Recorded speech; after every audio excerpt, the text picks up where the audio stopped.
नमस्कार दोस्तों Shweta Mishra YouTube channel पर आप सभी का हार्दिक स्वागत है।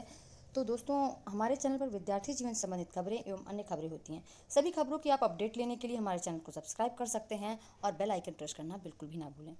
इसी क्रम में आज की पहली खबर है, बीएड की प्रवेश काउंसलिंग रिजल्ट के फेर में फंस गई। आइए जानते हैं कैसे। स्नातक तृतीय वर्ष के परिणाम में लेट लतीफ़ी। 17 जून को प्रवेश परीक्षा का परिणाम आया था। बीएड की संयुक्त प्रवेश परीक्षा का परिणाम जारी हुए करीब महीने भर बीत चुके हैं, लेकिन काउंसलिंग शुरू नहीं हो पाई। विश्वविद्यालयों में स्नातक तृतीय वर्ष का परिणाम जारी नहीं हो पाया, ऐसे में प्रवेश काउंसलिंग नहीं हो पा रही है। महात्मा गांधी काशी विद्यापीठ में तो अभी परीक्षाएं चल रही हैं। 30 जून को स्नातक अंतिम वर्ष का परिणाम के निर्देश हैं, यानी कि 30 जून तक क्या होंगे, स्नातक के अंतिम वर्ष के परिणाम आएंगे। 15 अगस्त से पहले काउंसलिंग मुश्किल है।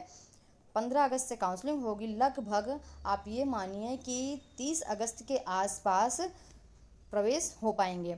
सभी के प्रवेश जो होंगे वो 30 अगस्त के आसपास ही हो पाएंगे, क्योंकि सभी यूनिवर्सिटीज़ अभी रिजल्ट नहीं निकाल पाई हैं। अंबेडकर विश्वविद्यालय आगरा, शाहू जी महाराज विश्वविद्यालय कानपुर सहित तमाम के स्नातक परीक्षा के परिणाम अभी जारी नहीं हुए हैं, इसलिए ये काउंसलिंग नहीं हो पा रही है। इसके बाद दूसरी खबर है, एम्स पटना में रोजगार की संभावनाएं। 152 पद पर खाली हैं सीनियर रेजिडेंट की पद। इसके बाद दिल्ली जल बोर्ड में नौकरी के मौके 80 पद हैं। भारतीय रिजर्व बैंक में करें आवेदन। मैनेजर, लीगल ऑफिसर आदि के पद खाली हैं 28। टीएमसी में निकली भर्ती 106 पद। एम्स देवघर में 44 पदों पर आवेदन कर सकते हैं। झारखंड लोक सेवा आयोग में 14 पद खाली हैं कारखाना निरीक्षक के पदों पर। इसके बाद दोस्तों अगली खबर है, बिना ऑपरेशन सीधे किए 1500 बच्चों के टेढ़े पंजे। देखिए, लोहिया संस्थान में क्लब फुट जागरूकता दिवस पर मौजूद लोग। डॉक्टर राम मनोहर लोहिया आयुर्विज्ञान संस्थान के क्लब फुट क्लिनिक में बिना ऑपरेशन 1500 बच्चों के टेढ़े पंजे सीधे किए गए हैं। देखिए, ये तो बहुत अच्छी बात है। सीधे किए गए 1500 बच्चों के टेढ़े पंजे, जिनके पंजे टेढ़े थे उनके बिना ऑपरेशन के सीधे किए गए हैं। बिना ऑपरेशन, प्लास्टर और विशेष जूतों से इलाज है। डॉक्टर प्रभात पांडे ने बताया कि पोनसेटी विधि से बच्चों के पैरों को सही आकार दिया जाता है। इसमें पैरों की सही स्थिति को लाने के लिए प्लास्टर लगाया जाता है। कुछ बच्चों में विशेष प्रकार के जूतों का इस्तेमाल भी किया जाता है। पोनसेटी विधि से 95% से अधिक मामलों का इलाज सफल हो जाता है। इसके बाद अगली खबर है, बाल आधार कार्ड बनवाने से जुड़े नियमों में बदलाव। यूआईडीओआई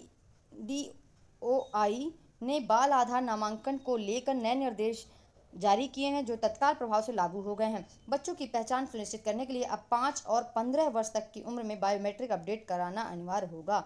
इसमें फिंगरप्रिंट, आइरिस स्कैन और नई फोटो ली जाएगी। यह पूरी प्रक्रिया निःशुल्क होगी। और इसके बाद 5 साल से उम्र के बच्चों को के लिए जरूरी दस्तावेजों में शामिल है बच्चों के जन्म प्रमाण पत्र या अस्पताल से डिस्चार्ज स्लिप, माता या पिता का आधार कार्ड, रिश्ते का प्रमाण जिससे यह साबित हो सके कि बच्चा उन्हीं का है, फोटो जिसमें वो थोड़ा मुस्कुरा रहा हो। इस बदलाव से नामांकन प्रक्रिया में पारदर्शिता आएगी। आधार कार्ड में व्यक्ति की बायोमेट्रिक और जनसांख्यिकीय जानकारी होती है और यह नागरिकता नहीं बल्कि निवास का प्रमाण पत्र माना जाता है। तो अब ये बाल आधार कार्ड बनवाने के लिए कई नियमों में बदलाव किया गया है, जिसमें पहले तो 15 साल में अपडेट कराना होगा और उसमें फिंगरप्रिंट, आइरिस स्कैन और नई फोटो ली जाएगी। 5 साल के बच्चों के लिए बच्चे का जन्म प्रमाण पत्र या अस्पताल से डिस्चार्ज होने की स्लिप या माता पिता का आधार कार्ड, रिश्ते का प्रमाण पत्र, ये सब बनवाने में लगेगा। इसके बाद बीएड की काउंसलिंग 20 अगस्त के बाद, इसको मैंने आपको पहले ही बता दिया है, क्योंकि रिजल्ट नहीं आ पा रहा है, इसलिए बीएड की काउंसलिंग 15 अगस्त 20 अगस्त के बाद। अग्निवीर बनने का सुनहरा मौका। तो अग्निवीर बनने का सुनहरा मौका, भारतीय वायुसेना में अग्निवीर योजना के तहत अग्निवीर की बम्पर भर्तियां आई हैं। तो इसमें आप आवेदन कर सकते हैं। 550 रुपये शुल्क है और विषयों के अनुसार, अन्य विषयों के अनुसार योग्यताएं भी दी हुई हैं, चयन प्रक्रिया भी दी हुई है और इसमें लिंक भी दी हुई है। नौसेना में मल्टीटास्किंग स्टाफ की 191 भर्तियां आई हैं। इसरो में साइंटिस्ट के 11 पद हैं और मार्केटिंग एग्जीक्यूटिव के 37 पदों पर नियुक्तियां होनी हैं। आप भर सकते हैं फॉर्म। अब 3 मानकों पर तैयार होगा यूपी बोर्ड के छात्रों का प्रगति पत्र। तो उत्तर प्रदेश माध्यमिक शिक्षा परिषद, यूपी बोर्ड और एनसीईआरटी के जीवी पंत संस्थान में आयोजित संयुक्त बैठक में तैयार हो रहा हॉलिस्टिक प्रोग्रेस रिपोर्ट प्रगति पत्र 3 मानकों पर तैयार होगा। इन मानकों से ही विद्यार्थियों के सर्वांगीण विकास का आकलन कर प्रगति पत्र तैयार किया जाएगा। अलग अलग कक्षाओं के लिए क्रेडिट पॉइंट के आधार पर प्रगति रिपोर्ट बांटा गया है। कक्षा 9 के लिए प्रगति ई पत्र पर 46 क्रेडिट पॉइंट और अन्य गतिविधियों जैसे प्रोजेक्ट कार्ड समय पर जमा करने व्यवहारिक गतिविधियां शामिल हैं। इसमें सबसे अधिक 56 पॉइंट दिया जाएगा और इस तरह कक्षा 9 के प्रगति पत्र को 100 क्रेडिट पॉइंट में बांटा गया है। 46 और 56 100 क्रेडिट पॉइंट में बांटा गया है। कक्षा 10 के विद्यार्थियों को 120 क्रेडिट पॉइंट में बांटा गया है। तो ऐसे अलग अलग क्रेडिट पॉइंट में बांटा गया है और ये सब बच्चों के व्यक्तिगत गतिविधियां, व्यवहारिक गतिविधियां और उसके जो प्रोजेक्ट वर्क है, इन सब के आधार पर उसमें क्रेडिट पॉइंट मिलेंगे बच्चों को। इसके बाद दोस्तों अगली खबर है 50,000 नौकरियां देगा रेलवे। रेलवे ने वित्त वर्ष 2025-26 की पहली तिमाही में 9,000 से अधिक नियुक्ति पत्र बांटे हैं। इस वित्त वर्ष के आखिर यानी अगले साल मार्च तक रेलवे 50,000 से अधिक नौकरियां देने की तैयारी में है। रेलवे भर्ती बोर्ड आरआरबी की ओर से कराई गई कंप्यूटर आधारित परीक्षा में नवंबर 2024 में से अब तक लगभग 1,86,00,000 उम्मीदवार शामिल हुए हैं। रेलवे में की ओर से 55,197 पदों के लिए आवेदन मांगे गए थे और इन पदों में से ज़्यादातर पद नियुक्ति मौजूदा वित्तीय वर्ष में होगी। तो लगभग रेलवे 50,000 लोगों को नियुक्तियां या नौकरियां देगा। 51,000 नियुक्ति पत्र बांटेंगे मोदी। देश भर में चुने गए नवनियुक्त कर्मचारी रेल मंत्रालय, गृह मंत्रालय, डाक विभाग, स्वास्थ्य एवं परिवार कल्याण मंत्रालय, वित्तीय सेवा विभाग, श्रम एवं रोजगार मंत्रालय सहित लगभग 51,000 नियुक्ति पत्र मोदी जी बांटेंगे। एडेड माध्यमिक विद्यालयों में भेजा ऑनलाइन तबादले का प्रस्ताव। प्रदेश के शासकीय सहायता प्राप्त एडेड माध्यमिक विद्यालयों में ऑनलाइन तबादलों का प्रस्ताव महानिदेशक स्कूल शिक्षा कंचन वर्मा ने शासन को भेजा है। इसमें तबादले के लिए मानक व भारांक भी प्रस्तावित किया गया है। प्रस्ताव के अनुसार तबादलों के लिए 4 श्रेणियां बनाई गई हैं, जिसमें पति पत्नी, गंभीर बीमारी से खुदग्रस्त पति पत्नी के राजकोष से वेतन लेने व अलग अलग जिलों में तैनात ऐसे शिक्षक जिनकी आयु 58 साल पूरा हो रही हो, इसके आधार पर तबादले किए जाएंगे। वहीं इसके लिए अलग अलग भारांक तय किए गए हैं। यह भी कहा गया है प्रदेश के 8 महत्वाकांक्षी जिला सोनभद्र, चंदौली, बहराइच, श्रावस्ती, फतेहपुर, बलरामपुर, चित्रकूट व सिद्धार्थनगर के शिक्षकों को तबादला नहीं किया जाएगा, क्योंकि ये क्या हैं, महत्वाकांक्षी हैं। महानिदेशक स्कूल शिक्षा ने ऑनलाइन तबादलों के लिए 31 जनवरी तक रिक्तियां जारी करते हुए समय सारणी माध्यमिक शिक्षा निदेशक के स्तर से जारी कर दी जाएगी। ये जो आकांक्षी जनपद हैं, इनसे निकलना बहुत मुश्किल होता है, चाहे वो परिषदीय में हो, चाहे माध्यमिक हो, किसी भी विभाग को लेकर हो, लेकिन यहाँ से निकलना बहुत कठिन होता है। 8 महत्वाकांक्षी में जो दूर के लोग आ जाते हैं, उनको बहुत असुविधाएं होती हैं। शासन से कई बार मांग करने के बाद भी इनका रिजल्ट नहीं आ पाया है कि महत्वाकांक्षी जो जनपद हैं इनसे भी ट्रांसफ़र हो सके। माध्यमिक के भी 400 से ज़्यादा विद्यालयों में 50 से कम छात्र। तो दोस्तों कल मैंने इसका विस्तृत वीडियो डाला था, जो नोटिस आई थी उसका। देखिए अब मर्जिंग लगभग माध्यमिक विद्यालयों की भी शुरू हो जाएगी, क्योंकि डाटा ले लिया गया है 50 से कम छात्रों का। तो अब देखिए मर्जिंग कब तक होती है। उसमें बच्चों के एडमिशन के लिए कहा गया है कि नामांकन में वृद्धि की जाए और ये आंकड़े मांगे गए हैं। कहाँ, कितने बहुत सारे ऐसे विद्यालय हैं जहाँ 0 नामांकन भी है। 23 केंद्रों पर होगी आरओ की परीक्षा, सीसीटीवी की निगरानी। प्रतापगढ़ में जो है 23 केंद्रों पर होगी और 27 जुलाई को यह परीक्षा है। इसके बाद दोस्तों make in India covid vaccine Chandrayaan पढ़ेंगे 8वीं के छात्र। तो अब जो एनसीईआरटी की बुक्स हैं उसमें make in India covid vaccine Chandrayaan पढ़ेंगे, इसका भी उसमें वर्णन किया जाएगा, इसके भी टॉपिक होंगे। इसके बाद अब जेईई और सीयूईटी रैंक के बिना तकनीकी संस्थानों में मिलेगा दाखिला।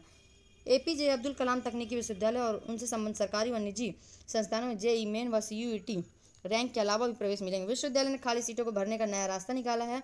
अब 12वीं पास छात्र Uttar Pradesh technical admission counselling में अपना पंजीकरण कराकर अंकों के आधार पर दाखिला ले सकते हैं।